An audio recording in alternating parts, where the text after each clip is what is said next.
Halo semuanya, apa kabar? Perkenalkan, nama saya Sultan Bayu Putra, 2016-60229, jurusan Manajemen, Trisakti School of Management. Pada kesempatan kali ini, saya akan coba membahas tentang chapter 13, yaitu Kompetensi Driven Career, atau karir yang didorong oleh kompetensi. Seperti yang kita ketahui, perubahan adalah hal yang sudah biasa terjadi dalam organisasi maupun perusahaan. Dan hal tersebut sudah menjadi tugas bagi perusahaan maupun organisasi serta manajemen untuk terus mengelola perubahan tersebut. Apalagi perubahan tersebut menuju ke arah yang lebih positif. Pada bab inti kali ini ialah menjelaskan tentang bagaimana perusahaan atau manajer membantu atau mendorong perubahan perilaku karyawannya ke arah yang lebih positif.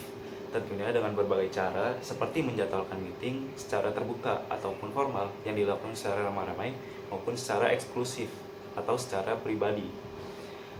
Nah, pada materi kali ini juga dijelaskan tentang bagaimana cara manajer menyikapi diskusi tersebut.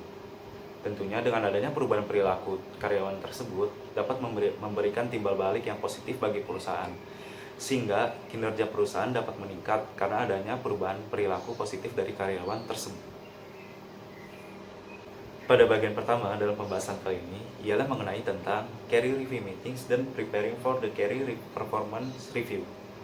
Pada bagian tersebut dijelaskan tentang bagaimana para manajer dan karyawan dalam sebuah perusahaan dapat duduk atau berdiskusi secara bersama-sama dalam lingkungan formal untuk mengevaluasi kinerja masa lalu serta membahas apa target kedepannya yang diharapkan. Terdapat dua cara dalam pembahasan kali ini. Ialah yang pertama, menentukan iklim positif. Yang kedua, mempersiapkan secara eksklusif dan individual. Seperti yang sudah dibahas sebelumnya, dalam peran seorang manajer untuk menyikapi perubahan tersebut, seorang manajer dapat membuat pertemuan baik itu secara eksklusif maupun secara kelompok, tergantung bagaimana situasi atau kondisi dari permasalahan yang dihadapi oleh karyawan tersebut. Selanjutnya, ialah melakukan penilaian wawancara karir dan kinerja. Terdapat beberapa langkah agar wawancara dapat berjalan secara efektif. Terdapat 4 langkah, yaitu diantaranya yang pertama, mengatur nada konstruktif. Yang kedua, menyatakan dengan jelas apa sih tujuan utama dari wawancara tersebut. Yang ketiga, secara rutin menanyakan feedback atau umpan balik dari setiap pertemuan wawancara yang telah dilakukan. Yang keempat, membuat wawancara secara mudah atau tidak kaku. Tentunya hal tersebut bertujuan untuk agar tidak terjadinya kesenjangan antara manajer dan karyawannya dalam pertemuan tiap evaluasi kinerja. Langkah selanjutnya, setelah melakukan penilaian wawancara karir dan kinerja, yang harus dilakukan manajer ialah melakukan follow up. Nah, follow up itu dilakukan secara rutin oleh manajer setelah melakukan evaluasi terhadap kinerja dan karir. Dan setelah itu, manajer diharapkan dapat mampu memberikan umpan balik sesuai dengan kebutuhan apa yang dibutuhkan oleh karyawannya dari perusahaan tersebut. Berbicara mengenai feedback, terdapat 3 langkah dalam membangun umpan balik yang efektif agar dapat berguna bagi karyawan maupun manajer. Yang pertama itu, feedback harus bersifat membangun, tidak menyerang pada pribadi seseorang. Yang kedua itu, feedback tentunya harus bersifat spesifik. Hal ini bertujuan untuk mengurangi ambiguitas daripada pemahaman karyawan tersebut. Yang ketiga, tentunya feedback harus bersifat positif, tidak mengandung unsur negatif. Pembahasan selanjutnya adalah tentang the role manager. Terdapat beberapa cara peran manajer dalam berkontribusi pada diskusi. Di antaranya ialah pertama, listening, mendengarkan. Seorang manajer harus dapat mendengarkan setiap keluhan atau permasalahan daripada karyawannya tersebut.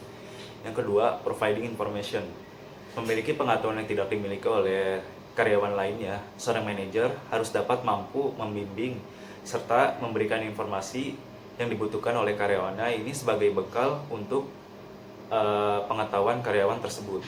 Yang ketiga, saran terstruktur untuk mencapai tujuan tertentu.